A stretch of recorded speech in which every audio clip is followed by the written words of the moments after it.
असतो मा सद्गमय तमसो मा ज्योतिर्गमय मृत्योर्मा मृतं गमय। ओम शांति शांति शांति। शांति मंत्रम बृहदारण्यकोपनिषत् ध्यान श्लोकम भगवद्गीता। ओम प्रपन्न पारिजाताय स्तोत्रवेत्रैकपाणये ज्ञानमुद्राय कृष्णाय गीतामृतदुहे नमः। सर्वोपनिषतो गावो दोक्ता गोपालनन्दनः पार्थो वत्स सुधीर्भोक्ता दुक्तं गीतामृतं महत्। वसुदेवसुतं देवं तं च चानूरमर्दनं देवकी परमानन्दं कृष्णं वन्दे जगद्गुरुं। मूकं करोति वाचालं पङ्गुं लङ्घयते गिरिं यत्कृपातमहं वन्दे परमानन्दमाधवम्।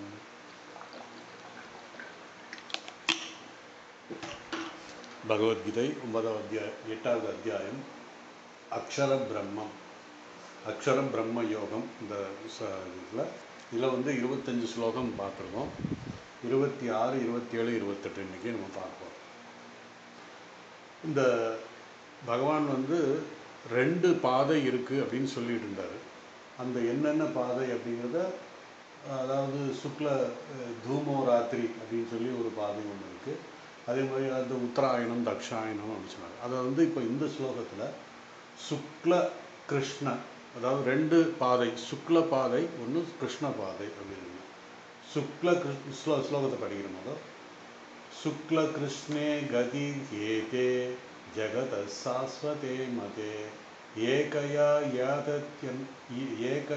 யாத்யனாவிருத்தம் அந்யயா வர்த்ததே புனக.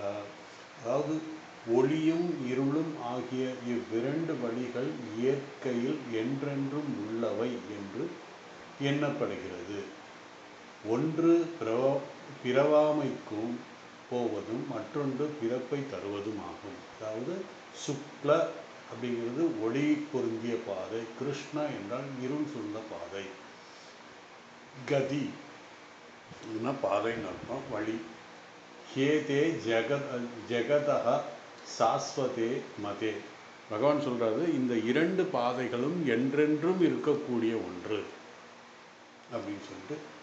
ஏகையா, அதில் ஒன்று பிறவாமையை கொடுக்கும் பிரம்மலோகம். அங்கே நம்ம ஏற்கனவே பார்த்த மாதிரி கிரமமுக்தி. ஏன்னா இந்த அத்தியாயத்தில் முக்கியமாக கிரமமுக்தியை பற்றி பேசுகிறது, அதனால தான் சொல்கிறாரு. அந்த பாதையில் மேக்சிமம் ஒரு சம்சாரத்தில் இருக்கிறவனுக்கு என்ன மேக்சிமம் அவன் சாதனை உபாசனைகள் செய்யும்பொழுது அவனுக்கு என்ன கிடைக்கும் அப்படின்னா இந்த பிரம்மலோகம். இந்த பிரம்மலோகத்தில் அவனுக்கு வைராக்கியம் அங்கே ஞானம் பெற்று அவன் பிறவியில்லா பெருநிலையை அடைவான் அப்படிங்கிற ஒரு பாதை சுக்ல பாதைங்கிறது. இன்னொரு பாதை சொர்க்கத்தை அடைந்து சொர்க்க சுகங்களை அனுபவித்து திருப்பி மீண்டும் வந்து விடுவான் அப்படிங்கிறத இன்னொரு பாதை. ஆக 2 பாதை என்று சொல்கிறார். இந்த ஸ்லோகத்தில் பகவான் இதற்கு முன்னாடி சொன்ன அந்த 2 கதியை சொல்கிறார். அதான் சுக்ல சொல்லி சுக்ல கிருஷ்ண கதி, சுக்ல கதி கிருஷ்ண கதின்னு. இந்த உலகம் தோன்றியதிலிருந்து என்றென்றும் இந்த 2 பாதைகள் இருக்கிறது. இங்கு நாம் அதனால் இந்த பாதை வழியாக விதவிதமான சாதகர்கள் போகிறார்கள் அப்படின்னு சொல்கிறார். இந்த விதவிதமான சாதகர்கள், முதல் விதமான சாதகன் யாருன்னா கர்மி. கர்மி என்றால் அவன் செயல்கள் செய்கிறான். எப்படி செய்கிறான் என்றால் பலன் கிடைக்கும் என்று செய்கிறான். ஸோ அவனை கர்மி, செயல்கள் செய்பவன். அவனுக்கு அதாவது எப்படி செய்யப்பட்ட செயல்கள் செய்யறான், யாகம் யஜ்யம் இப்படி பல வகையான செயல்கள் செய்கிறான். எதுக்கு செய்கிறான்னா அவனுக்கு ஒரு பலன் வேணும் அப்படிங்கிறதுக்கா. இந்த யாகம் செஞ்சால், இந்த தானம் செஞ்சால், இந்த யஜ்யம் செஞ்சால் இது கிடைக்கும் அப்படின்னு அவனுக்கு சாஸ்திரத்தில் தெரிஞ்சுக்கிட்டான். அதாவது கர்மகாண்டத்தில் இருக்கிற விஷயத்தை படிச்சுட்டான். அதனால் அவன் என்ன பண்ணுறான், இதெல்லாம் செய்கிறான். அப்போ அவன் அந்த கர்மி இறந்த பிறகு அவனுடைய கதி என்ன என்றால் சொர்க்கம். பிறகு புண்ணியம் முடிந்த பிறகு தன்னுடைய கர்மத்தின் வெளிப்பாடு, அதாவது அந்த அவன் செய்த புண்ணிய கர்மம் முடிஞ்சதுக்கப்புறம் சொர்க்கத்துக்கு போய் அதை அனுபவித்ததுக்கப்புறம் மீண்டும் அவன் இந்த பூலோகத்துக்கு வருவான். வரும்பொழுது அவனுடைய கர்மம் எது வெளிப்படுகிறதோ, சஞ்சித கர்மத்தில் எது வெளிப்படுகிறதோ அதை அடிஸ்தானமாக வைத்து அவன் இந்த புதிய உடலை எடுக்கிறான் என்று நம்ம ஏற்கனவே பார்த்துருக்கோம். புதிய உடலை எடுக்கிறான். இனி 2 விதமான மனிதர்கள் ஒன்று சொல்கிறார். எப்படின்னா, முதல்ல அவன் கர்மியாக இருக்கிறான். அதுக்கப்புறம் காலப்போக்கில் அந்த கர்மியே வைராக்கியத்தினால கர்ம யோகியாக மாறிவிடுகிறான். இதுதான் 2வது வகை. முதல் வகை கர்மி. அவன், அதாவது நம்ம ஏற்கனவே இதில் கூட பார்த்துருக்கோம். 6வது அத்தியாயத்தில் 5வது அத்தியாயத்தில் இது மொத்தம் இது அர்த்தார்த்தி, ஜிக்யாசு, ஞானின்னு பார்த்துருக்கோம். இப்போ இந்த ஃபஸ்ட்டு 3 இந்த இதில் வந்துடும். ஸோ இவன் பக்தனாக இருக்கான். ஆனால் எதுக்குன்னா பொருள் வேணும் அப்படிங்கிறதுக்காக. 2வது அர்த்தார்த்தி, அவன் பொருள் தேவையில்லை. அவனுடைய மனதில் ஏதோ ஒரு விதமான கவலைகள் எல்லாம் இருக்குது, அது போக்கணும். அது 2. 3, இதெல்லாம் ஒன்றும் சாஸ்வதமாக இல்லையே, நான் முக்தி அடையணும் அப்படிங்கிற ஒரு இச்சை. அதுதான் ஜிக்யாசுன்னு சொல்லி நம்ம பார்த்தோம். அப்புறம் கடைசி ஞானி. இப்போ 4 வகையானதில் இந்த 3, இந்த கர்மி அவன் கொஞ்சம் வைராக்கியம் வந்ததுக்கப்புறம் கர்ம யோகியாக மாறுகிறான். இந்த கர்மிக்கும் கர்ம யோகத்துக்கும் என்ன வித்தியாசம் அப்படின்னு பார்த்தீங்கன்னா, நம்ம ஏற்கனவே 3வது அத்தியாயத்தில் பார்த்துருக்கோம்.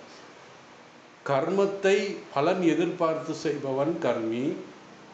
கர்மத்தினுடைய பலன் எதிர்பாராமல் ஈஸ்வர அர்ப்பண புத்தியோடு செய்கின்றவன் கர்ம யோகி ஆகிறான். ஆக இந்த 2 கர்மிக்கும் கர்ம யோகிக்கும் உள்ள என்ன பெரிய வேறுபாடுன்னு பார்த்தீங்கன்னா, அவனுடைய பாவம் எப்படி இருக்கும்? கர்மிக்கு என்ன பாவம் இருக்கும்? அவன் எனக்கு இது கிடைக்கணும், அது வேணும், நல்ல வேலை வேணும், நல்ல மனைவி வேணும், நல்ல வீடு கட்டணும், சொசைட்டியில் ஒரு பெரிய இதாக இருக்கணும் அப்படிங்கிற அந்த ஒரு இஷ்டத்தோடு, அதாவது ஒரு இச்சையோடு, அந்த ஆசையோடு செய்கிறனால அந்த கர்மங்கள் செய்கிறான். அந்த கர்மங்கள் செய்கிறனால அவனுக்கு அதன் மூலமாக அந்த பலனை அடைகிறான். அவன் அதுக்கப்புறம் இதெல்லாம் ஒன்றும் சாஸ்வதமாக தெரியலையே அப்படின்னு நம்ம பார்த்தோம். அதாவது அனித்திய வஸ்து சாஸ்திரத்தில் சொல்லுது, அனித்திய வஸ்து கர்மத்தின் மூலமாக அடையலாம் அப்படின்னு சொல்கிறோம். அனித்திய வஸ்துன்னா என்ன? பாஸ்டில் இருக்காது, ப்ரெசண்ட்டில் இருக்கும், ஃப்யூச்சரில் இருக்காது. அதுதான் அனித்திய வஸ்து. அதாவது அவ்யக்தானி பூதானி வெக்தம் அத்யானி பாரதான்னு சொல்லி 2வது அத்தியாயத்தில் சொல்லியிருக்காரு. இப்போ நம்ம எப்படி இருந்தோம்? பாஸ்டில் நம்ம எங்கே இருந்தோம் தெரியாது, இப்போ இங்கே இருக்கோம். அதுக்கப்புறம் எங்கே போவோம் அதுவும் தெரியாது. ஸோ இதைத்தான் அனித்திய வஸ்து அப்படிங்கிறது தான். திரிகால அபாதிதம் சத்தியம் அப்படிங்கிறது தான் உண்மை, அதாவது சத்தியம் அப்படின்னு சொல்கிறாங்க. திரிகாலம்னா 3 காலம். பாஸ்ட்லையும் இருக்கேன், இப்போவும் இருக்கேன், ஃப்யூச்சர்லையும் இருக்கேன். ந ஜாயத்தே மிரியத்தே வா கதாச்சித் நாயம் பூத்வா பவிதா ந பூய அஜோ நித்ய சாஸ்வதோயம் புராணம் ந அந்நியத்தே அந்நியமானே சரீரே. அப்படிப்பட்ட வஸ்து அந்நியமானே, யாராலையும் அழிக்க முடியாது, 3 காலத்திலும் இருக்கக்கூடியது. திரைகுண்ய விஷயா வேதான்னு வேதம் தான் 3 குணங்களோடு இருக்கும் அப்படின்னு சொன்னார். ஆனால் இது 3 காலங்களிலும் இருக்கும் அப்படிங்கிறத அது சொன்னார். அதான் சொன்னது. இந்த கர்ம யோகத்தின் மூலமாக கொஞ்சம் மேலே வரான். அப்போது இந்த கர்மத்தினுடைய பலன் என்ன? கர்ம யோகிக்கு அவன் பலன் எதிர்பார்க்கல, பட் அந்த பலன் நிச்சயமாக இருக்கும். அவனுக்கு பலன் எதிர்பார்க்கலைனாலும் இருக்கும். அப்போ அவர் என்னன்னா சித்த சுத்தி, மன தூய்மை. இப்போ மன தூய்மையினால என்ன பலன் அப்படின்னு கேட்டிங்கன்னா, நான் யார், என்னுடைய உண்மையான சொரூபம் என்ன, நான் இந்த உடலா இல்லை, மனமா இல்லை, அப்போ என்ன என்னுடைய உண்மையான சொரூபம்னா அப்படி அதை யோசிக்க ஆரம்பிச்சிடுவான். அப்படி அவனுக்கு மோட்சம் வரணும், அதாவது சொரூபத்தை அடைய வேண்டும் என்ற ஆசை வரும், மோட்சத்தின் விருப்பம் வரும். அதான் ஜிக்யாசு அப்படின்னு நம்ம பார்த்தோம். பிறகு மோட்சத்தை அடைய எந்த சூழல் வேண்டுமோ அந்த கர்மயோகத்திற்கு அந்த கர்மயோகம் செய்ய ஆரம்பிச்சிடுவான். அதாவது பிரகதாரண்ய உபநிஷத்தில் ஒரு ஸ்லோகம் இருக்குது. கர்மயோகி கர்மியாக இருந்தவன் கர்ம யோகமாக செய்ய ஆரம்பிச்சுன்னா பலன் எதுவும் எதிர்பார்க்கல, சித்த சுத்தி வந்துடுது. அப்போது அந்த கர்மயோகி எது வரைக்கும் போவான் அப்படின்னா, ஸ்ரவணம் அப்படிங்கிற மனநிலை வித்தியாசம் 3 விஷயம் நம்ம பார்த்தோம். அந்த சிரவணம் வரைக்கும் போவான். ஞானத்தினுடைய தகுதி அது. அந்த சிரவணம் வரைக்கும் போயிடுவான் அப்படிங்கிற மாதிரி சொல்கிறது அந்த பிரகதாரண்ய உபனிஷத்து. பிறகு அங்கே சிரவணத்தின் மூலமாக மனனம் செய்து மனனத்தின் மூலமாக ஞானத்தை அடைகிறான். மூணாவது சொல்லி அதாவது இது கர்மிக்கும் கர்மயோகிக்கும் சொன்ன ஒன்று. இப்போ மூணாவதாக உபாசகனை நம்ம வர்றோம். இந்த உபாசகனுக்கும் கர்மிக்கும் என்ன வித்தியாசம் அப்படின்னா, அவன் ஸ்தூலமாகத்தான் எல்லாம் செய்வான். கர்மம் ஒரு யாகம் யஜ்யம் அப்படின்னு சொல்லுவான். அப்போ அதே அந்த யாகம் யஜ்யமே என்ன தர்மம் பண்ணுவான், எல்லாம் பண்ணுவான். அது கர்மியாக இருக்கும்போது பலனை எதிர்பார்த்து செய்வான். யோகி ஆகும்போது அந்த பலனை எதிர்பார்க்காம ஈஸ்வர அர்ப்பண புத்தியோடு செய்யும்போது அவனுக்கு என்னன்னா சித்த சுத்தி ஆகும். இது ரெண்டு வெரைட்டி. மூணாவது சொல்கிறது உபாசகன். அவன் இந்த உபாசகன் கர்மம் செய்கிறான். அந்த கர்மத்தை எப்படி செய்கிறான்னா மானசமாக செய்கிறான். மானச கர்மம் அப்படின்னு சொல்கிறான். அதாவது மானச கர்மம் என்ன செய்கிறான்? மனதில் ஈஸ்வர தியானம், இஷ்ட தெய்வ தியானம். இதைத்தான் மானச கர்மம் அப்படிங்கிறது சொல்லுவாங்க. இப்போ இந்த உபாசகன் அந்த தியானத்தின் மூலமாக தியானத்தில் ஈடுபட்டு அந்த தியானத்தின் மூலமாக புண்ணியம் அடைகிறான். அப்போ அந்த புண்ணியம் அடைந்தவன் என்ன செய்கிறான் அப்படின்னா சுக்லகதி. சுக்லகதின்னா ஒளி பொருந்திய பாதையிலே செல்கிறான். அந்த பாதை எங்கே போகுதுன்னா பிரம்மலோகத்துக்கு போகுது. அதாவது இந்த சம்சாரத்தில் உள்ள ஜீவராசிகள் அடைய வேண்டிய மேன்மையான கதி எதுன்னா பிரம்மலோகம். அது எல்லா சாஸ்திரமும் சொல்கிறது. அந்த பிரம்மலோகத்தை அடைகிறான் என்று பகவான் சொல்கிறார். இப்பொழுது இந்த உபாசகனை ரெண்டாக பிரிக்கிறான். யார் உபாசகன்? மானசமாக செய்கின்றவன், கர்மம் செய்கின்றவன் உபாசகன். இந்த உபாசகனே ரெண்டா பிரிக்கலாம். எப்படி கண்ணுன்னா நிஷ்காம உபாசகன், சகாம உபாசகன். சகாம உபாசகன்னா ஏதாவது ஒரு எதிர்பார்ப்போடு அவன் செய்யலாம். அவனும் மனசமாக செய்கிறான், ஆனால் ஒரு ஒரு எதிர்பார்ப்போடு செய்யலாம். நிஷ்காம உபாசகன் என்ன செய்யறான்னா கர்ம யோகி கர்மத்தை கர்மயோகமாக செய்வது போல இந்த நிஷ்காம உபாசகன் என்ன செய்கிறான்னா அவன் மனதில் தியானம் செய்து சித்த சுத்தி, அதாவது கர்ம யோகிக்கு என்ன கிடைக்கிறது? சித்த சுத்தி கிடைக்கிறது. அது எப்படி என்றால் மோட்சத்துக்கு தகுதி கிடைக்கிறது அப்படின்னு சொன்னோம். அந்த மோட்சத்துக்கு தகுதி என்ன? சமதமம் போன்ற சில தகுதிகள் அவன் பெறுகிறான். ஆனால் இந்த நிஷ்காம உபாசகன் அடைவது அவனுக்கு ஞானத்துக்கான தகுதி அவனுக்கு கிடைக்கிறது. கர்ம யோகி எது வரைக்கும் போகிறான்? அவன் சிரவணம் வரைக்கும் போகிறான். ஆனால் இந்த நிஷ்காம உபாசகன் மனதிலே தியானம் செய்வான் எங்கே போகிறான்னா ஞானத்துக்கு போகிறான். டைரெக்டாக ஞானத்துக்கு போகிறான். ஞானத்துக்கு போய் அதை விஞ்ஞானமாக்கணும். அது இங்கே ஞானம் வரைக்கும் போயிட்டான் அப்படின்னு சொல்ல தகுதி அவனுக்கு, அந்த நிஷ்காம உபானுக்கு தகுதி. அதே நேரத்தில் ஞானத்துக்கு தகுதி அடைந்து உபாசகன் சிரவணம் என்ற சாதனை செய்து அதன் மூலமாக படிப்படியாக ஞானம் அடைகிறான். அதாவது சிரவணம் மன்னன் நிதிசாம் செய்கிறான். ஆகவே இங்கே ரெண்டு விதமான கர்மி. சொன்ன கர்மி கர்ம யோகி. அதே மாதிரி உபாசகன் ரெண்டு உபாசகன், நிஷ்காம உபாசகன், சகாம உபாசகன் அப்படின்னு சொல்லி. ஸோ சாஸ்திரத்தில் என்ன சொல்லுதுன்னா இன்னொரு வகையான மனிதர்கள் இருக்கிறார்கள்.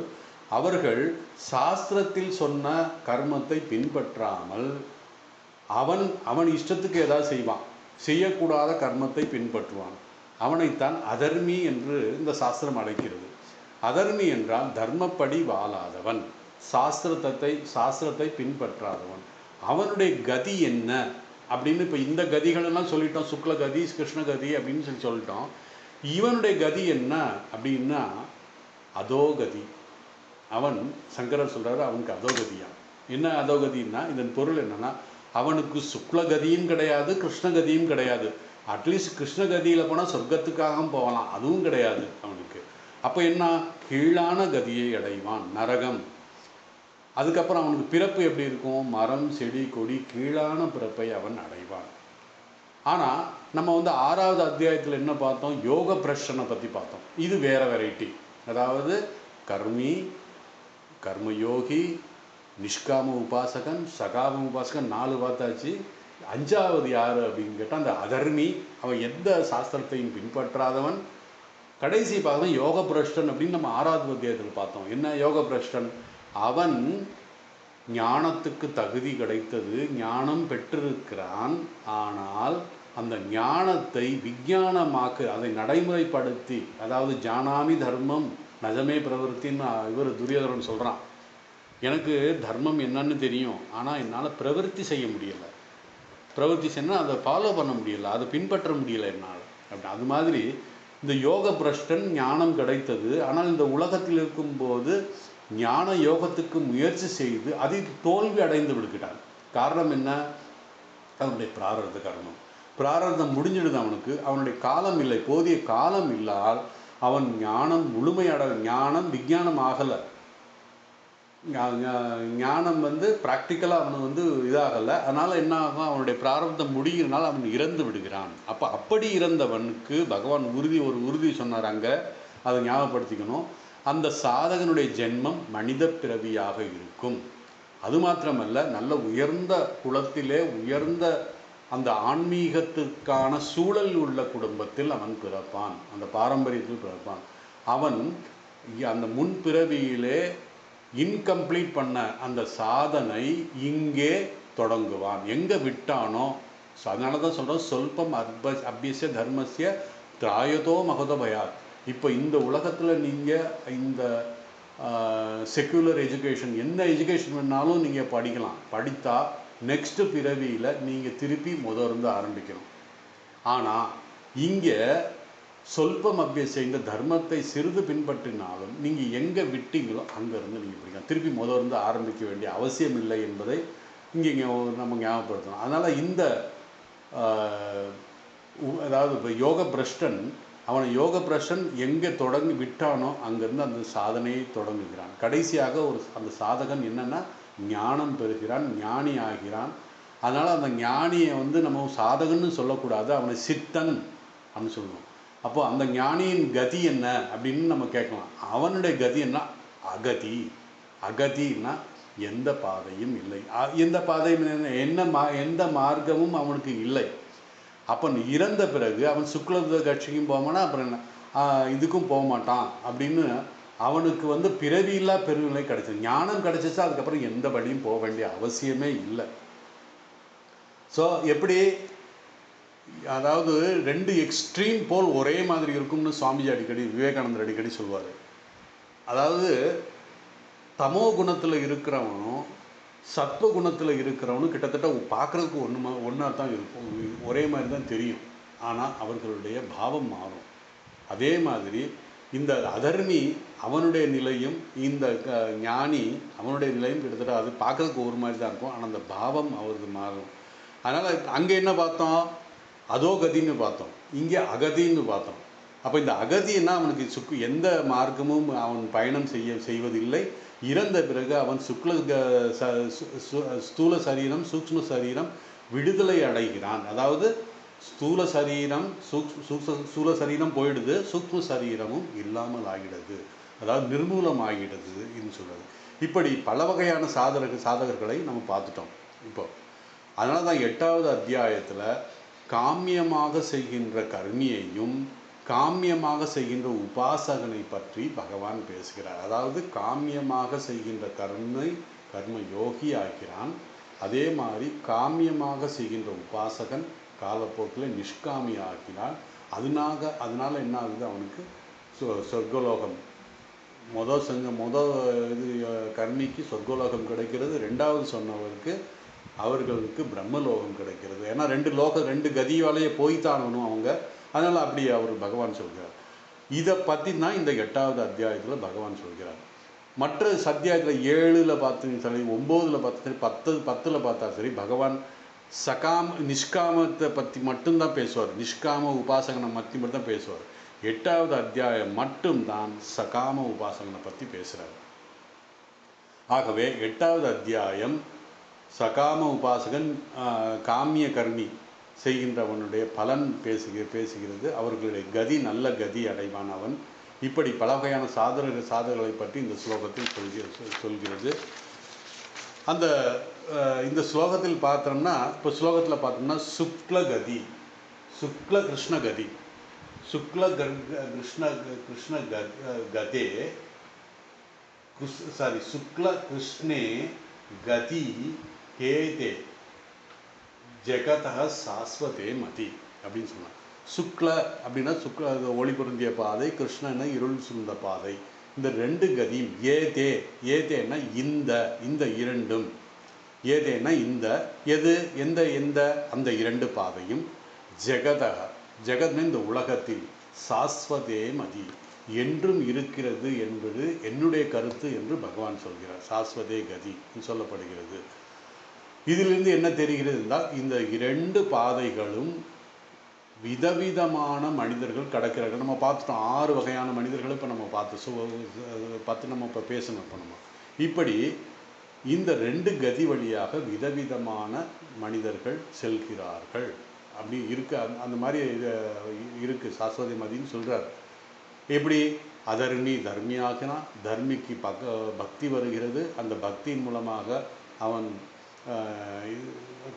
காமிய கர்மம் செய்ய ஆரம்பிக்கிறான். அதுக்கப்புறம் அவன் நிஷ்காம கர்மம் செய்ய ஆரம்பிக்கிறான். அப்புறம் பிரார்த்தனை செய்ய ஆரம்பிக்கிறான்.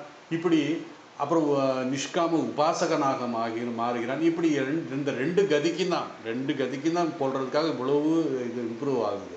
இப்படி மனிதர்களுடைய பாதை என்றும் அவர்கள் அடையும் பலனும் லோகத்தையும் இப்படி பகவான் விளக்குகிறார். அதுக்கப்புறம் 2வது வரியில் என்ன சொல்றாருன்னா, ஏகயா யாதின்னு நம்ம பிரிக்கணும். யாதி அனாவிருத்தம், யாதினா அடைகிறான். ஏகயா முதல் சொன்ன அந்த பாதையில் செல்பவன் எதை அடைகிறான்? அனாவிருத்தி, திரும்பி வரக்கூடாத பாதையை போகிறான். அதான் பிரம்மலோகம்னு சொன்னோம். பிரம்மலோகத்துக்கு சென்று அங்கே வைராகியம் வந்து ஞானம் அடைக்கிறான் அப்படின்னு சொன்னோம். அவன் பாதை ஏகையா யாதி அனாவிருத்தி. அதுக்கப்புறம் அந்நியா இன்னொரு பாதை சொன்னனே, அதாவது கிருஷ்ணகதி சொன்னனே, அது வர்த்ததே புனகா. வர்த்ததுன்னா மீண்டும் இந்த உலகத்திற்கு வர வேண்டி இருக்கிறது அப்படிங்கிறத பகவான் சொன்னார். ஒரு பாதை வழியாக அனாவிருத்தி, திரும்பி வர வேண்டிய நிலை யாதி அடைகிறான். திரும்பி வர வேண்டியது இல்லாமல், அதான் சுக்லகதி என்று பொருள். இது பிரம்மலோகத்தை அடைந்து அங்கு கிரமமுக்தி அடைகிறான். அவன் திரும்பி வருவதில்லை. இன்னொரு அது மீண்டும் புனகன்னு சொல்லி போட்டு படைச்சு, புனகன்னா மீண்டும் இந்த லோகத்திற்கு வந்து அவன் தன்னுடைய சஞ்சித கர்மத்தின் வழியாக வெளிப்பட்ட அந்த உடலை எடுத்து மீண்டும் இந்த உலகத்தில் கர்மம் செய்ய ஆரம்பிக்கும். இந்த உலகத்தில் அதாவது புனரபிமரணம் புனரபிஜரணம் யாருக்கு? கிருஷ்ணகதி போகின்ற, கிருஷ்ணகதியில் செல்கின்றவனுக்கு அப்படின்னு சொல்லி இந்த சம்சார சக்கரம் இப்படி தான் ஓடிக்கிட்டு இருக்குங்கிறத பகவான் சொல்கிறாரு. இந்த ஸ்லோகத்தினுடைய சாரம் இதுதான். இனி 27வது ஸ்லோகம். 27வது ஸ்லோகத்தில் பகவான் அர்ஜுனனுக்கு ஒரு உபதேசம் செய்கிறார். 2வது வரியில். இப்போ என்ன சொல்கிறாருன்னா, வரியில் என்ன சொன்னது? நைதே ஸ்ருதி பார்த்த ஜானன் யோகி முஹ்யதி கஷ்சன. ஒரு ஜென்ரல் ஸ்டேட்மெண்ட் கொடுக்குறாரு. தஸ்மாத் சர்வேஷு காலேஷு யோகயுக்த பவ அர்ஜுனா. இது உபதேசம். தஸ்மாத் அகையால் அர்ஜுனா, நீ எப்பொழுதும் யோகயுக்தனாக, யோகத்தில் பொருந்தியவனாக இரு. உன் மனதை சிதறவிடாதே, அலைய விடாதே. நீ யோகத்தில் பொருந்தி இரு அப்படிங்கிற ஒரு அட்வைஸ் பண்ணுறாரு. அதாவது இதில் சிம்பிள் பண்ணினா, இவ்விரண்டு வழிகளை அறிகிற எந்த யோகியும் மோகம் அடைவதில்லை. ஆகையால் அர்ஜுனா, நீ மோகம் அடையாமல் இருப்பதற்கு 2வது நான் சொன்ன உபதேசத்தை பின்பற்று. எப்பொழுதும் யோக யுக்தனாக இரு, யோகத்தில் நிலைத்தவனாக இரு அப்படின்னு சொல்லி பகவானுடைய உபதேசம் சொல்கிறார். ஸோ இனி இந்த ஸ்லோகத்தில் முக்கியமான விஷயம் என்னென்னா, நீ இப்போ எப்படி இருக்க வேண்டும் அர்ஜுனா என்பதை சொல்கிறார். அப்பப்போ அர்ஜுனனுக்கு சொல்வார், ஏன்னா உபதேசம் கேட்டால் மட்டும் பத்தாது, நீ அதை பின்பற்றணும். இதைத்தான் இந்த ஸ்லோகத்தில் 2வது வரியில் நீ நான் சொல்கிற உபதேசத்தை பின்பற்று அப்படின்னு சொல்கிறார். முதல் வரியில் பகவான் முன்னால் சொன்ன அந்த 2 அதாவது முன்னாலே நம்ம பார்த்த முதல் வரியில் முன்னால் சொன்ன ஸ்லோகத்தின் கதியை தெரிந்து கொண்டு, அதாவது அந்த கதியின் வழியாக செல்கின்றவன் எந்த லோகத்தை அடைவான் அப்படிங்கிற தெரிந்தவன், அறிந்தவன் மோகத்தை அடைவதில்லை, மோகத்தில் வீழ்வதில்லை. அதான் சொல்லியிருக்காரு ஜானன் யோகி முக்கியதி. முக்கியதினா மோகம். அந்த நான் என்கிற இங்கே போட்டுக்கணும்னா முக்கியதி, மோகம் அடைவதில்லை. முக்கியதி என்றால் மோகம், மோகம் மோகம் அடைவதில்லை அப்படின்னு பொருள். அதனால் இதை தெரிந்து கொண்ட யோகி அவன் மோகத்தில் வீழ்வதில்லை என்றார். நான் சொன்ன உபதேசத்தை, பகவான் சொல்கிறார், நான் சொன்ன உபதேசத்தை உணர்ந்தால் அவன் மோகத்தை அடைய வாய்ப்பு இல்லை. ஆகவே அர்ஜுனா, நீ எப்படி இருக்க வேண்டும் என்றால் ஒரு அறிவுரை இங்கே சொல்கிறார். பகவான் சென்ற பல ஸ்லோகங்களில் விதவிதமான சாதகர்களை பற்றி சொன்னார். அவர்கள் செல்லும் பாதைகளை பற்றியும் அதனால் அடையும் லோகங்களை பற்றியும் பார்த்தார். நம்ம எல்லாமே பார்த்துட்டு இருக்கோம் இந்த அத்தியாயத்தில். சில லோகங்கள் அடைந்து திரும்பி வர வேண்டும். ஒரு லோகத்தை அடைந்தால் திரும்பி வர வேண்டிய அவசியம் இல்லை. எந்த லோகம்னு நம்ம போய் பார்த்தோம். மேலும் எல்லா லோகங்களும் அனித்தியம் அசுகம் லோகம் இமம் பிராப்பியம் அப்படின்னு சொல்லி நம்ம பார்த்தோம் இந்த அத்தியாயத்தில். இப்படி பல விஷயங்கள் பகவான் உபதேசித்திருக்கிறார். இவைகள் எல்லாம் சரியாக தெரிந்து கொண்டால் அப்படிப்பட்ட யோகி எதன் வழியாக, எந்த பாதை வழியாக சென்றால் மோட்சத்தை அடையலாம் என்று தெரிந்து கொண்டு அங்கு செல்வான், அதை அடைய முயற்சி செய்வான். அந்த உண்மையை தெரியாமல் போனவனுக்கு அந்த உண்மை தெரியாமல் போனவனுக்கு என்ன ஆகும்? சொர்க்கம்தான் எல்லாம் அப்படின்னு சொல்லி. ஏன்னா ரெண்டாவது அத்தியாயத்தில் யாமிமாம் புஷ்பிதாம் வாதம் பிரபதந்தி அவிபக்ஷதக வேத வாதரத பார்த்த நான்யாஸ்தீதி வாதினக காமாத்மனா சொர்க்கப்பரா ஜென்மகன்ம பலப்பிரத. இந்த உலகத்தில் ஒன்றுமே இல்லை, அனுபவிக்க வேண்டியதுதான். காமாத்மனா சொர்க்கப்பரா, சொர்க்கத்துக்கு போக வேண்டியதுதான், அவ்வளோதான்ப்பா, வேற ஒன்றும் இல்லை அப்படிங்கிற மாதிரி வேத வாதரத. வேதங்கள் எதுக்குன்னா கர்மகாண்டம் ஞானகாண்டத்தை பற்றி மட்டும் சொன்னதில்லை, அது வாதம் பண்ணுறதுக்காகத்தான் அப்படின்னு அவங்க சொன்னானுங்க. அது யார்? அவிபக்ஷிகா, அது அறிவில்லாதவர்கள் சொன்னார்கள். அதனால் இந்த நம்ம முயற்சி எடுக்கணும். அதாவது இந்த உண்மை அதாவது இந்த அவிபக்ஷி தான் சொர்க்கம்தான் எல்லாங்கிற முடிவு பண்ணிட்டு இருக்கிறான். அதனால் அந்த அவிபக்ஷிங்கிறத இங்கேயும் நம்ம சொல்லலாம். அந்த சொர்க்கம்தான் எல்லாம் என்று அங்கு சென்று செல்ல முயற்சி செய்கிறான். ஸோ வாழ்வில் எது சாதனை, எது சாத்தியம்? சாதனை சாத்தியம் நமக்கு தெரியும். இந்த வார்த்தையெல்லாம் நம்ம நிறைய சொல்லியிருக்கேன் நான். அந்த வார்த்தை சாதனைங்கிறது நான் செய்கின்ற ஆன்மீக சாதனை. அந்த ஆன்மீக சாதனையின் மூலமாக நான் அடைய வேண்டிய லட்சியம் சாத்தியம். இந்த சாதனை சாத்தியம்ங்கிற ரெண்டு விஷயம் இருக்கும். ஆனால் நம்ம சாதகர்கள் பெரும்பாலும் என்ன பண்ணுவாங்கன்னா சாதனையை ஆரம்பிப்பாங்க. அந்த சாதனையை ஆரம்பித்து கொஞ்சம் தூரம் போன உடனே அந்த சாதனையே சாத்தியமாக எடுத்துக்கொள்வார்கள். ஆக சாத்தியத்தை இவங்களே மாற்றிக்கிடுவாங்க. சாத்தியம் என்பது மோட்சம், பிறவியில்லா பெருநிலை, பிரம்ம ஞானம் கிடைக்கணும், அதுதான் நம்மளுடைய இது. ஆனால் இவங்க என்ன பண்ணுறாங்கன்னா அதனுடைய போகத்தின் மூலமாக, மோகத்தின் மூலமாக அந்த சாதனையிலே வருகின்ற பலனையே போகம் கிடைக்கும், இதுதான் நமக்கு சாத்தியம் நினச்சி அப்படியே போயிடுறாங்க. இதுக்கு ஒரு சின்ன கதை ஒன்று சொல்கிறேன்.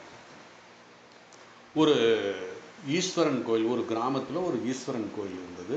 அந்த கோவிலில் திருவிழா. அது இல்லாமல் அந்த கோவிலில் ஒரு நாய் ஒன்று இருந்தது. அந்த கோவில் நாய் கிடையாது, அது அந்த கோவில் பக்கத்துலேயே சுற்றிக்கிட்டு இருக்கும். அங்கே கோவிலில் பிரசாதம் சாப்பிட்டவங்க கொஞ்சம் மிச்சம் அந்த இது எச்சியில் போட அந்த பிரசாதத்தை சாப்பிட்டுட்டு அது வாழ்ந்துக்கிட்டு இருந்தது. ஒரு நாள் என்னாச்சுன்னு தெரியல, யாரும் பிரசாதத்தை வேஸ்ட் பண்ணலை, மிச்சம் வைக்கலை, எல்லாம் சாப்பிட்டுட்டு அப்படியே வெறும் இலையை தான் போட்டாங்க. இந்த நாய் பார்த்து ஏமாந்து ஒன்றுமே கிடைக்கல. அன்னைக்கு பசியோடு இருந்தது. அந்த ஊர் திருவிழா நடக்குது, அந்த கோவிலில் திருவிழா நடக்குது. கோவிலில் ஒரு உபாசகர் அதாவது ஒரு உபன்யாசகர் ஈஸ்வரனுடைய பெருமைகளை பற்றி சொல்லிக்கிட்டார், சிவபெருமானுடைய பெருமைகளை பற்றியெல்லாம் சொல்லிக்கிட்டு இருக்கார்.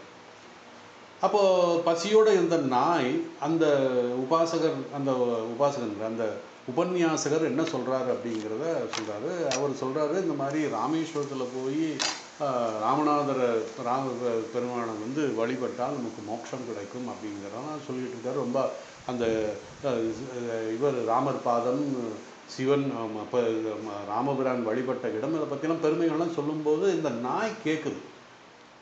பக்தர்களும் நிறைய பேர் கேட்குறாங்க, எல்லாம் கேட்குறாங்க. அப்போது அந்த உபன்யாசகர் கடைசி என்ன சொல்கிறாருன்னா, நம்மளும் வந்து இந்த ஊர் கோயில் திருவிழா எல்லாம் முடிஞ்சதுக்கப்புறம் ராமேஸ்வரம் போகலாம் அப்படின்னு சொல்கிறாங்க. நான் எதுக்கு சொல்கிறேன் இதை? சாதனையை சாத்தியமாக மாற்று. சாதனை ஒன்று, சாத்தியம் ஒன்று. சாதனை நாம் செய்கின்ற ஆன்மீக சாதனை என்னென்ன, கர்மயோகம், பக்தி யோகம், ஞானகம், என்ன எந்த யோகம் வேணாலும் வச்சுக்கலாம். அடைய வேண்டியது மோட்சம், பிறவியில்லா பெருநிலை, பிரம்ம ஞானம். ஆனால் அந்த சாதனையே சாத்தியமாக வச்சுக்கிறாங்க. எப்படின்னா அந்த நாய் கதையை தான் சொல்ல போகிறோம், சொல்கிறேன். இப்போ இந்த நாய் என்னாச்சு, அந்த உபன்யாசகர் சொல்கின்றதை கவனமாக கேட்குது. ஓ, நம்மளும் எவ்வளவு நாள் இந்த எச்சி சோத்தை சாப்பிட்டுக்கிட்டு இருக்குது, நம்மளும் ராமேஸ்வரத்துக்கு போய் அந்த ராமநாத சுவாமியை வழிபட்டு நம்ம மோட்சத்தை அடையலாமே அப்படின்னு ஒரு ஆசை வருது. சரின்னு சொல்லிட்டு அந்த ஊர் திருவிழா முடியட்டும், முடிஞ்சதுக்கப்புறம் நம்ம ராமேஸ்வரம் போகலான்ட்டு இந்த நாய் நினைக்குது. பக்தர்கள் போகிறாங்களோ இல்லையா, நான் இந்த நாய் நினைக்குது. அப்புறம் ஊர் திருவிழாலாம் முடிஞ்சது. அந்த நாய் வந்து சரி நமக்கு இன்றைக்கி ராமேஸ்வரத்துக்கு புறப்படலாம். அந்த ராமேஸ்வரத்துக்கு போகிறதுக்கு வழியெல்லாம் அந்த நாய்க்கு தெரியுமானெல்லாம் கேட்காதீங்க, இது கதை. ராமேஸ்வரத்துக்கு புறப்படுது. புறப்படும்போது ஒரு 10 வீடு 15 வீடு தள்ளி போயிட்டுருக்கு. ஒரு வீட்டில் நல்ல மணமணம் கமகமக்கும் மசாலாலாம் போட்டு நல்ல கறி சோறு வாசலில் வச்சுருக்காங்க. அதை பார்த்த உடனே இதுக்கு வந்து இதாகிடுச்சு. என்னாச்சு, அது சுவைச்சு சாப்பிட ஆரம்பிச்சிச்சு. ரொம்ப ஆனந்தம் அதுக்கு. ரொம்ப நாள் பசி, வெறும் பிரசாதம் சாப்பிட்டுட்டு இருந்தது, பசி வேற இருந்தது. இது பார்த்த உடனே அது இதாகிடுச்சு. அப்போ அந்த நாய் நினைக்குது, ராமேஸ்வரம் போயிருந்தால் எனக்கு இந்த கறிசோறு கிடைக்குமா அப்படின்னு நினச்சி திருப்பி அடுத்த நாள்லேருந்து அந்த சோறு எங்கே கிடைக்கும், கறிசோறு எங்கே கிடைக்கும். என்னாச்சு, சாதனையைத்தான் சாத்தியமாக மாற்றிக்கிடுச்சு. அது இதுதான் ஆனந்தம், இதுதான் சொர்க்கம் நினச்சிக்கிட்டு இருந்தது. அதனால தான் அந்த சாதனை சாத்தியம் அப்படின்னு சொன்னோம். ஸோ இந்த நாயுடைய மாதிரி தான் நம்ம இருக்கோம். என்ன, ஏதோ கஷ்டம் வருது, அதுக்கப்புறம் பகவான்கிட்ட பிரார்த்தனை பண்ணி ஏதோ சில சாதனைகளும் செய்ய ஆரம்பிக்கிறோம். அந்த சாதனையை வந்து சாத்தியம் அடைகிற வரைக்கும் செய்யணுங்கிறத மறந்து அந்த சாதனையே சாத்தியமாக, எனக்கு பொன் கிடச்சிச்சு, பொருள் கிடச்சிச்சு, நல்ல வீடு கிடச்சிச்சு, நல்ல ஜாப் கிடச்சிச்சு, நல்ல குடும்பம் கிடச்சிச்சு, போதும் அப்படிங்கிற இங்கே நின்றக்கூடாது. பிரம்ம பிராப்தி அடையணும், சாத்தியத்தை அடையணும் அப்படிங்கிற மாதிரி ஈஸ்வரனை தவிர வேறு எனக்கு எதுவும் வேண்டாம் என்ற லட்சியம் வேணும். அப்படி லட்சியம் யாருக்கு வரும்னா, இந்த ஞானிகளுக்கு, இந்த 2 பாதையை அறிந்தவர்களுக்கு, அவர்களுக்கு மோகவசம் போகாமல் அவர் வந்து அந்த பிரம்ம ஞானத்தை அடைவதற்கான முயற்சி செய்வார்கள், மோட்சத்தை அடைய வழியை செய்வார்கள். ஏன்னா இப்போ இன்னொரு உதாரணம் கூட சொல்கிறேன். நமக்கு ஆரோக்கியம் வேண்டுமா வேண்டாமா அப்படிங்கிற ஒரு கேள்வி நமக்கு இருந்தோம்னா, ஆரோக்கியம் வேணும். ஏன்னா ஆரோக்கியம் இருந்தால் தான் நம்ம ஏதாவது செய்ய முடியும். ஆனால் அந்த ஆரோக்கியமே லட்சியம் கிடையாது, அது லட்சியம் கிடையாது. அதனால் தன்னுடைய வாழ்க்கையில் ஆரோக்கியம் என்பது ஒரு ஹெல்த்து அப்படிங்கிறது, எக்ஸசைஸ் எல்லாம் பண்ணுறது எதுக்குன்னா லட்சியத்தை அடைவதற்காக. ஆரோக்கியம் சாத்தியம், ஆனால் அது சாதனை கிடையாது. ஆரோக்கியம் வந்து சாதனை, அது சாத்தியம் கிடையாது, லட்சியம் கிடையாது. அப்போது நம்ம பார்க்குறோம், நம்ம நேச்சுரோபதி அப்படிங்கிறது இருக்கும். நான் அந்த குறை சொல்ல வரல, நேச்சுரோபதியை பற்றி குறை சொல்ல வரல. இந்த நேச்சுரோபதியில் என்ன பண்ணுறாங்க அப்படின்னு பார்த்தீங்கன்னா, ஒரு கப்பு தண்ணியை வச்சுக்கிட்டு ஒரு ஸ்பூன் எடுத்துகிட்டு மணிக்கணக்கில் உட்காந்து குடிக்கிறாங்க. அது எதுக்குன்னு எனக்கு தெரியல.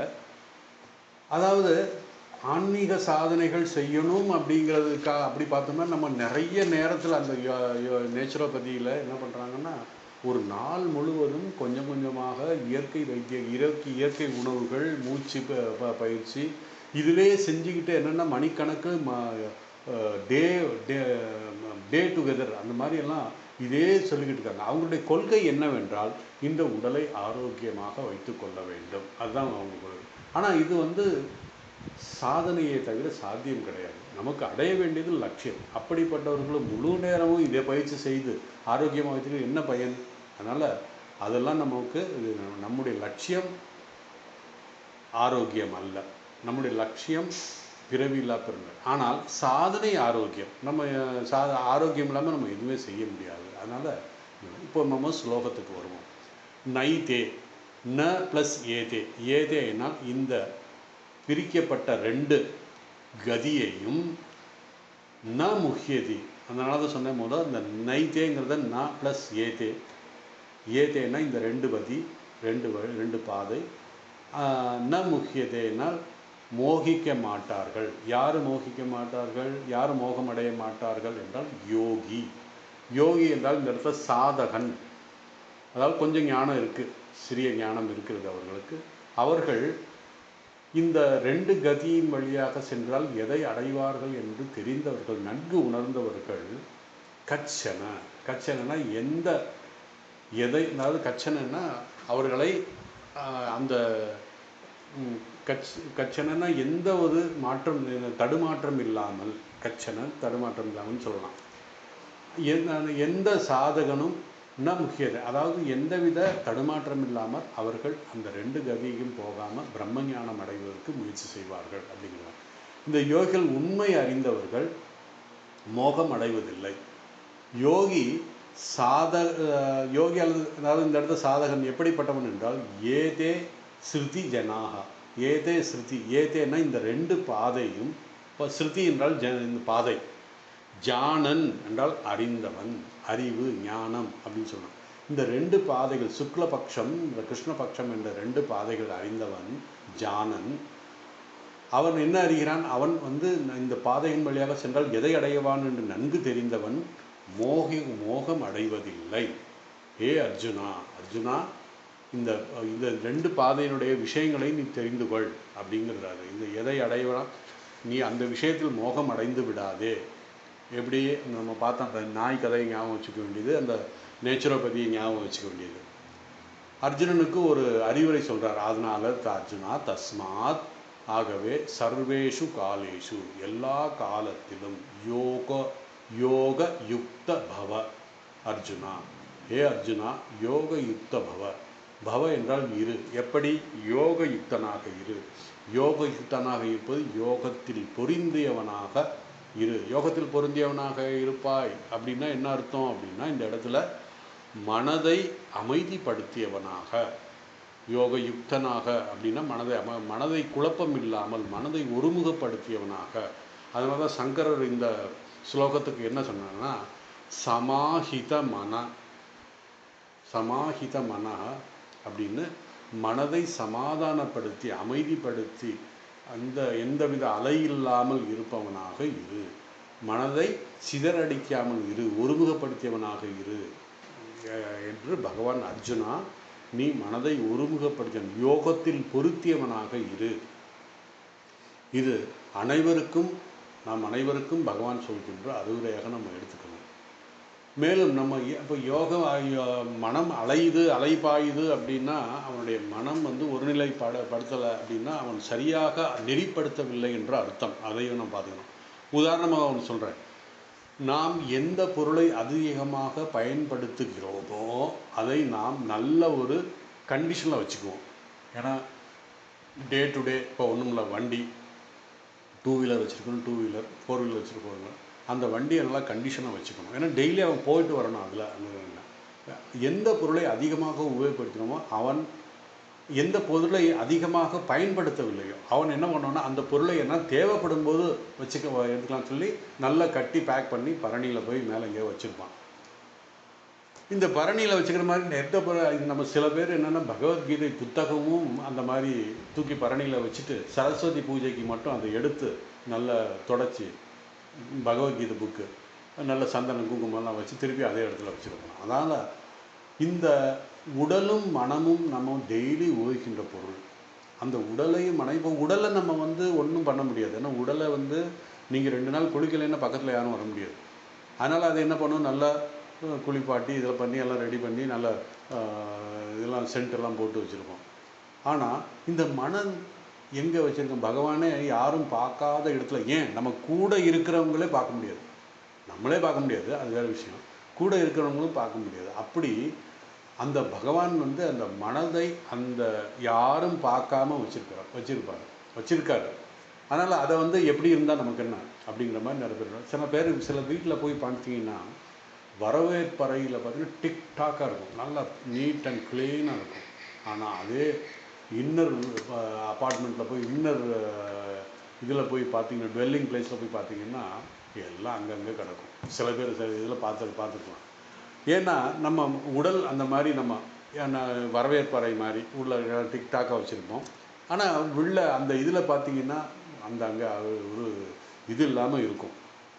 இப்படி இது பார்க்கக்கூடியது எது வரவேற்பறை. எல்லாரும் வந்து உட்காந்து கொஞ்ச நேரம் பேசிட்டு அப்புறம் அப்படியே அனுப்பி விட்ருவோம், நம்ம டீ காஃபி கொடுத்து அனுப்பிவிட்டோம். ஆனால் உள்ளே யார் போவாங்க? நம்ம ரொம்ப தெரிஞ்சவங்க நம்ம போவாங்க. அதனால் இது இங்கே யார் வரப்போகிறா, அதனால் எப்படி வேணாலும் வச்சுக்கலாம் அப்படின்னு அந்த மாதிரி தான் நம்ம மனதை வச்சுருக்கோம். ஆனால் மனதை நன்கு நெறிப்படுத்தி எப்படி நம்ம வரவேற்பை வச்சுருக்கோமோ அதே மாதிரி இந்த மனதை நன்கு நெறிப்படுத்த வேண்டும் என்று பகவான் சார். நீ உன்னுடைய மனதோடு நீ வாழ்கிறாய், அதனால் உன் மனதை நன்கு நெறிப்படுத்தி வைத்திருக்க வேண்டும். அந்த மனதுடன் பொருந்தியவனாக இரு. அந்த மனதுடன் பொருந்தியவனாக இருந்தால்தான் மனம் சமாதானம் அடையும், மனம் அமைதி அடையும், மனம் ஒருமுகப்படும். அதற்கு நீ செய்ய வேண்டிய பயிற்சிகள் சரியாக செய்ய வேண்டும். அப்பொழுது மனம் அமைதி அடையும், சமாதானம் அடையும். அப்பொழுது நீ யோகி ஆகிறாய். இங்கு இந்த அறிவுரை சொல்வதற்கு காரணம் என்னன்னா, பகவான் வாழ்க்கையில் எது சாதனை எது லட்சியம் என்பதை தெளிவாக நாம் அறிவில் வைத்திருக்க வேண்டும். முதல் எது நம்ம சாதனை பண்ணுறோம், எது சாத்தியமாக இருக்கிறது என்பதை தெளிவு வேண்டும். அப்பொழுதுதான் நாம் மோகம் அடையாமல் இருக்க முடியும். அதனால் நம்ம அந்த கதையை ஞாபகப்படுத்தி வச்சுக்கணும். மற்றும் என்னதான் நம் அறிவில் ஞானம் இருந்தாலும் அதை நாம் டே டு டே அப்ளை பண்ணலைன்னா அது ஞானமாக தான் இருக்கும், விஞ்ஞானம் ஆகாது. அதை நம்ம ஏற்கனவே பார்த்துருக்கோம். உதாரணமாக ஏன்னா இந்த மனம்தான் எக்ஸிக்யூஷன் பண்ணும். புத்தி நல்ல புத்தி என்ன சொல்லும், நாளைக்கு காலையில் 5 மணிக்கு எழுந்திரிக்கணும் அப்படின்னு புத்தி சொல்லிடும். அது எக்ஸிக்யூட் பண்ண போகிறது யாருன்னா மனம். இந்த மனம் என்ன செய்யணும், இன்னும் ஒரு 10 நிமிஷம் தூங்கலாமே அப்படின்னு சொல்லி அது சொல்லணும். ஸோ புத்தி சொல்வது அந்த இடத்துல மனம் கேட்காது. ஏன்னா அது இந்த உடலோட தொடர்பு வச்சுருக்கு, அது உடலோட அது இருக்குது. ஸோ இந்த உடல்லேருந்து கொஞ்சம் இந்த என்ன சொல்கிறது, கொஞ்சம் லேசாக இது கூலாக இருக்குது, இன்னும் பொத்திட்டு கொஞ்சம் நல்லா இறுக்கி போத்திட்டு படுத்துடலாம் அப்படிங்கிற மாதிரி உடல் சொல்லும். அந்த உடல் சொல்கிறது மனது அங்கே மேலோங்கி நிற்கும். அது புத்தி சொல்கிறத கேட்காது அந்த மாதிரி. ஸோ யோக யுக்தன் அப்படின்னா மனதும் புத்தியும் பொருத்தியவனாக நன்கு ஒன்றுபடுத்தியாக மனது இதை கேட்கக்கூடாது. அதாவது உடல் சொல்கிறதை கேட்காமல் இருக்கணும் அப்படின்னு சொல்கிறாரு. ஸோ புத்தி சொல்வதை கேட்க வேண்டும். ஸோ இந்த ஸ்லோகத்தில் ஜானன் என்றால் அறிவு, ஞானம் அப்படின்ற பொருள். செகண்ட் லைனில் தான் நம்ம பார்த்தோம் யோக யுக்த பவ அப்படின்னு சொல்லி இந்த அறிவுரையை பகவான் எல்லோருக்குமாக சொல்கிறார். மனதில் துணை வேண்டும் அப்படிங்கிறத இதோடைய உட்கருத்து. மனதின் துணை இல்லாமல் நாம் எதுவுமே செய்ய முடியாதுங்கிறத இது இந்த ஸ்லோகத்தினுடைய சாரம். இனி கடைசி ஸ்லோகம் 28வது ஸ்லோகம். இந்த ஸ்லோகத்தில் பகவான் என்ன சொல்றாருன்னா, மானச கர்மம் பாக்கிய கர்மம். மானசமாக செய்கின்றதுக்கு பலன் அதிகம். ஸ்தூலமாக காயேன மனசா புத்தியா கேவல இந்திரிய அப்படின்னு நம்ம பார்த்தோம். மனதாலே, காயேன உடலாலே, காயேன மனசா புத்தியா கேவல இந்திரியபி. இந்த இடத்துல நம்ம இந்த இந்திரியத்தையும் காயமும் எடுத்துக்கிட்டிங்கன்னா இது ஸ்தூலமாக நாம் செய்கின்ற உடலால் செய்கின்ற செயல், இந்திரியங்களால் செய்கின்ற செயல். இதை விட பன்மடங்கு அதிகம், சக்தி அதிகம், பலம் அதிகம் எதனால் மானசமாக செய்கின்றது அப்படின்னு சொல்லி. ஏன்னா பூஜை டெய்லி நம்ம கோவில்களில் செய்கிறோம். இந்த பூஜை ஸ்தூலமாக நம்ம பூஜை எடுத்து பூக்களை வைத்து குருதேவரை அலங்கரித்து இதெல்லாம் நம்ம பூஜையில் ஒரு அங்கங்கள் இருக்குது. அதே அதை மானசமாக செய்தால் அதனுடைய பலன் பன்மடங்கு அதிகம் அப்படின்னு சொல்கிறாரு. ஏன் அதிகம் அப்படிங்கிறத நம்ம பார்ப்போம். இப்போ சொல்கிறாரு பகவான் 28வது ஸ்லோகத்தில், வேதேஷு யஜ்ஞேஷு தபசு சைவ தானேஷு யத் புண்ணியபலம் பிரதிஷ்டம் அத்யேதி தத் சர்வமிதம் விதித்வா யோகி பராம் ஸ்தானம் உபைதி சார்ஜுனா அப்படிங்கிறது. அதாவது இது என்னன்னா, இதை அறியும் யோகியானவன் வேதம், வேள்வி, தவம், தானம் ஆகியவற்றின் நற்பலன்களை கடந்த ஆதியாம் பரமநிலையை அடைகிறான். யோகிங்கிறவன் யோகயுக்தன் அப்படின்னு பார்த்தோம். அவன் மனதை ஒருமுகப்படுத்தி மனதால் அவன் சாதனைகள் செய்கிறான், உபாசகன் அப்படின்னு பார்த்தோம். ஸோ இந்த ஸ்லோகத்தில் பகவான் மானச கர்மத்துக்கான பலன் பெருமைகளை சொல்கிறார். அதாவது உபாசகனுடைய பெருமைகள், உபாசக ஸ்துதின்னு இந்த ஸ்லோகத்தில் பேர். உபாசன ஸ்துதி, அதாவது மன ஒருமைப்பாட்டுடன் செய்யும் செயல்களுக்கு பெருமை, அதாவது பலன் அதிகம், பெருமை, அதனுடைய மேன்மையை பற்றி சொல்கிறார். ஏன்னா ஒரு செயலை உடலால் ஈஸியாக செஞ்சிடலாம், அதை விட கஷ்டம் வாக்கால் சொல்கிறது. அதாவது அதான் இந்திரியங்கள் சொன்னான், காயேன மனசா புத்தியா கேவலை இந்திரிய ரவி அப்படின்னு சொன்னான். ஸோ இந்திரியங்கள்னால் நம்ம வாயால் சொல்கின்ற வார்த்தை, காதால் கேட்குற சில விஷயம், இதெல்லாம் இந்திரியங்கள். இது இந்த காயேன மனசா இந்திரியா, இந்த ரெண்டுமே உடலால் செய்கின்றதை விட இந்திரியங்களால் செய்கின்றது கொஞ்சம் கடினம். இந்திரியங்களால் செய்வதை விட மனதால் செய்வது இன்னும் கடினம். அதைத்தான் இங்கே பகவான் சொல்கிறாரு. உபாசனை பற்றி புகழ்கிறார். ஏன்னா உபாசகன் என்ன சொல்கிறான், மனதால் அவன் ஈஸ்வர தியானம் பண்ணுறான், இஷ்ட தெய்வ பிரார்த்தனை பண்ணுறான். இந்த மனதை ஒருமுகப்படுத்தி செய்யும் செயல்களுக்கு பெருமை, மேன்மை அதிகம். நாம் உடலில் சில செயல்கள் செய்கிறோம், அதற்கு ஏற்ற பலன் நமக்கு கிடைக்கிறது. வாக்குகளால் சில செயல்கள் செய்கிறோம், அதற்கு நமக்கு பலன் கிடைக்கிறது. இந்த வாக்கினே அதாவது இந்த செயல்கள் மானசமாக செய்யினால் அதனுடைய பலன் இந்த இரண்டுக்கும் விட அதிகம் பலன் உண்டு. ஆகவே தான் மனதால் செயல்கள் செய்தால் அதிக பலன், உடலால் செய்யும் செயல்களை விட அதிக பலன் நமக்கு கிடைக்கும். ஆனால் இந்த உடலால் செய்கின்ற செயல் ஈஸியாக செஞ்சிடலாம். இதை விட வாக்கால் செய்கின்ற செயல் அதை விட கொஞ்சம் கடினம். ஆனால் மனதால் செய்கின்ற செயல் மிக மிக கடினம். அது ஒருமுகப்படுத்தி செய்யணும். அதனால் நம்ம ஈஸியாக செய்யலாமே அப்படின்னு நினைக்க முடியாது. இதுக்கு தான் ஒரு உதாரணம் நமக்கு தெரியும். ஒரு நாயனார் தன்னுடைய மனதாலே சிவபெருமானுக்கு ஒரு கோவில் கட்டினார்.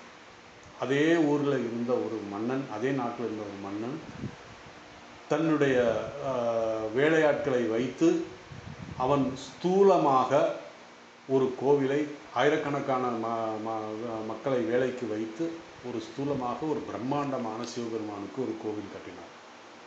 ஆனால் உங்களுக்கு தெரியும், பகவான் எந்த கோவிலுக்கு கும்பாபிஷேகம் 2 கோவிலுக்கும் ஒரே டேட்டு, ஒரே டைம் கும்பாபிஷேகம் டேட் ஃபிக்ஸ் பண்ணிட்டாங்க. இந்த நாயனார் மனதால் செய்கின்ற கோவில் அதே நாளில் இந்த அரசன் அந்த கும்பாபிஷேகம் வச்சுக்கார். இப்போ இந்த சிவபெருமான் எந்த கோயிலுக்கு போவார்? அவர் எந்த கோயிலுக்கு போகிறேன்னு சொன்னார் தெரியுமா? அந்த நாயனார் கோயிலுக்கு தான் போகிறேன்னார். காரணம், அவர் மனதால் செய்கின்ற அந்த கோவில், கட்டின கோவில். அது சைவ சித்தாந்தத்தில், சைவத்தில் சொல்லப்பட்டிருக்கு. ஸோ எதுக்கு சொல்கிறேன்னா, மனதால் செய்கின்ற செயலுக்கு பலன் அதிகம். அதாவது இதனுடைய சாரம் என்னவென்றால், மனதால் கட்டும் மனதால் கோவில் கட்டுவது மிக கடினம். ஆனால் இந்த உடலால் செய்கின்ற கட்டின கோவில் எளிது அப்படிங்கிறார். சாந்தோக்கிய உபனிஷத்தில் இதனுடைய சிறப்புகள் சொல்லப்பட்டிருக்கு. அதாவது எந்த ஒரு செயலும் உபாசனையாக செய்தால் அதற்கு பல மடங்கு பலன் இருக்கிறது அப்படின்னு சொன்னார். இது வைஷ்ணவத்தில் கூட ஒரு சின்ன இது இருக்குது. ஒரு பரம ஏழையான ஒரு வைஷ்ணவர் வைஷ்ணவ தம்பதிகள், அவர் கோவில்களுக்கு எல்லா கைங்கரியங்களும் செய்வார். மனைவியும் ரொம்ப பக்திமான், 2 பேருமே கைங்கரியம் செய்வார்கள். ஆனால் பரம ஏழை, ஒன்றுமே இல்லை அவங்ககிட்ட. ஒரு நாள் ஏகாதேசி வருது.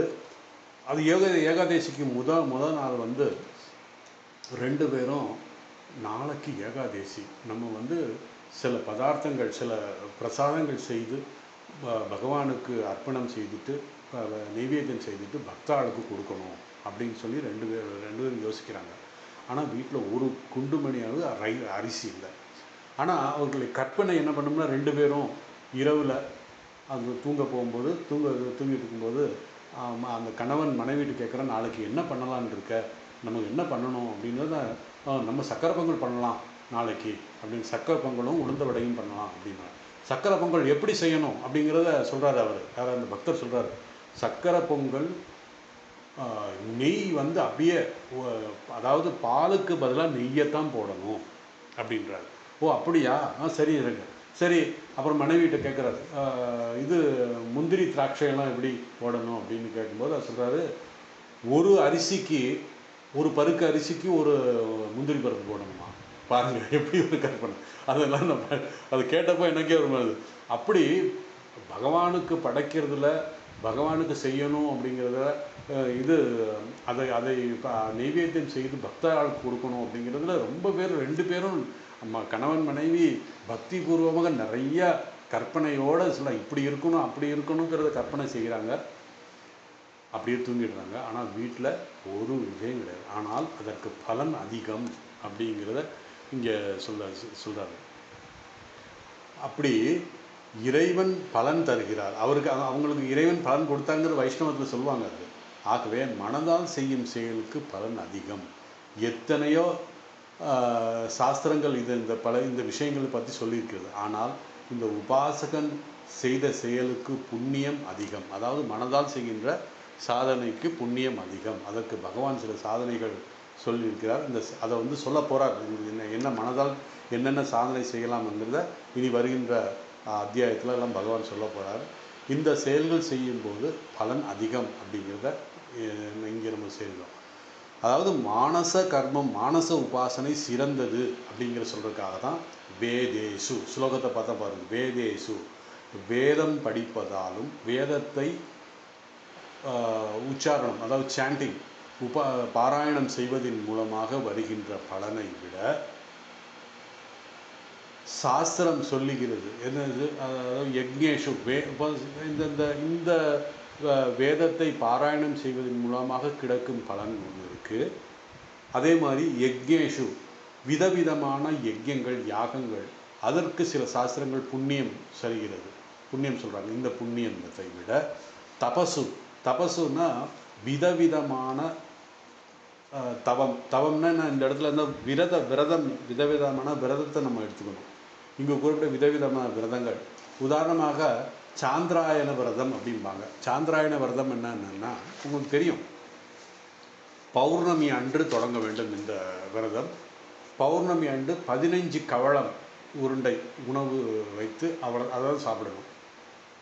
அடுத்த நாள் 14, அடுத்த நாள் 13, அடுத்த நாள் 12, இப்படி ஒன்று ஒன்றா குறைச்சிக்கிட்டே வரணும். கடைசி அமாவாசை என்று எந்த இதுவும் கிடையாது, எந்த ஒரு முழு விரதம், எந்தவித பக்ஷணமும் இல்லாமல் விரதம் இருப்போம். அதுக்கப்புறம் திருப்பி அடுத்த நாள் அமாவாசைக்கு அடுத்த நாள் திருப்பி வளர்பிறையோ தேய்பிறையோ அதனால் திருப்பி ஒரு கவளம், ரெண்டாவது நாள் 2வது கவளம், இப்படி ஒவ்வொன்றா. இது அந்த 15 30 நாள் இந்த விரதம் இருக்குது தான் சாந்திராயண விரதம். இப்படி விதவிதமான விரதங்கள் இருக்கிறது.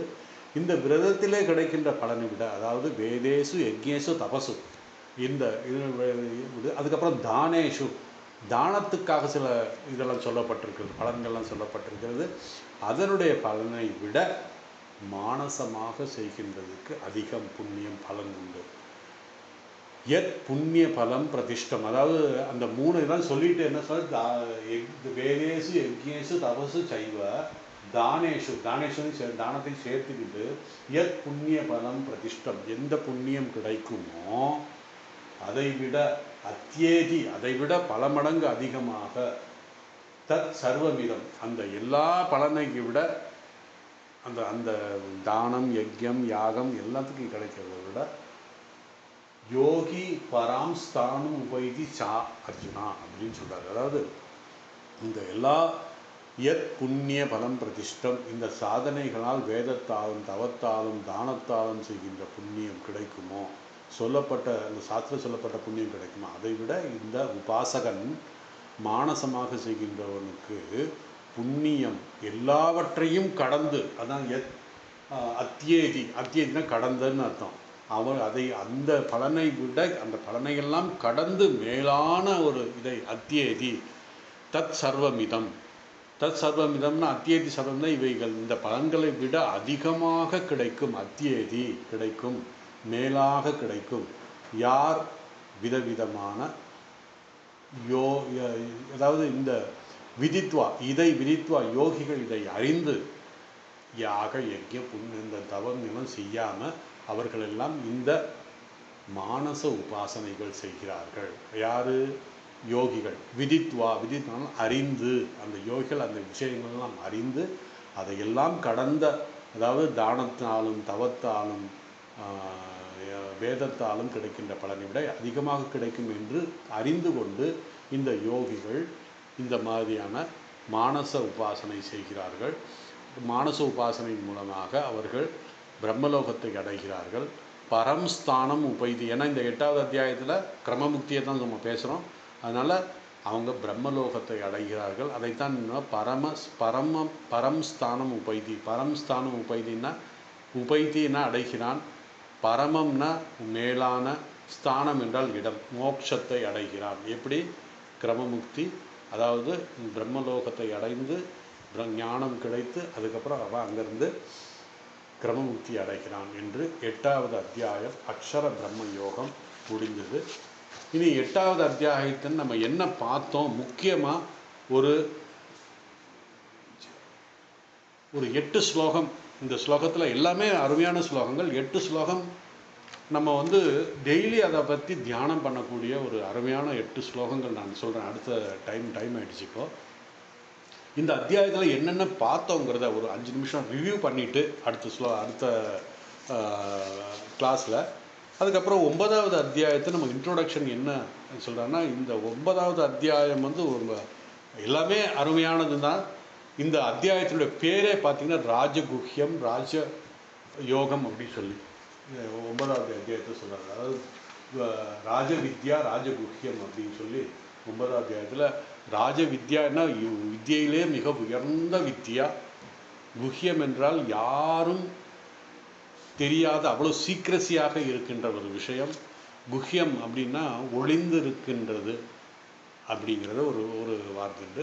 அதனால் இந்த ராஜவித்யா ராஜகுஹ்யம் அப்படின்ற 9வது அத்தியாயத்தினுடைய இன்ட்ரோடக்ஷன் நான் அடுத்த வகுப்பில் சொல்கிறேன். அதே மாதிரி 8வது அத்தியாயத்தில் முக்கியமான சில ஸ்லோகங்கள் நம்ம என்றென்றும் தியானத்துக்கு உபயோகிக்க வேண்டியது. ஒவ்வொரு அந்த சொல்கின்ற அந்த 8 நான் 8வது அத்தியாயம் சொல்ல போகின்ற அந்த 8 ஸ்லோகங்கள் ஒவ்வொரு வார்த்தையும் நம்ம தியானித்தால் நம்ம இந்த சம்சாரத்தினுடைய இது என்ன அப்படின்னு நம்மளோட சாரம் என்ன, நம்ம என்ன எதுக்காக நம்ம இந்த உலகத்தில் வந்திருக்கோங்கிறது நமக்கு புரியும் அப்படின்னு சொல்லி இந்த அடுத்த வகுப்பில் நம்ம 9வது இன்ட்ரோடக்ஷன் பண்ணலாம். ஓம் வசுதேவசுதம் தேவம் கம்சசானூரமர்த்தனம் தேவகி பரமானந்தம் கிருஷ்ணம் வந்தே ஜகத்குரு.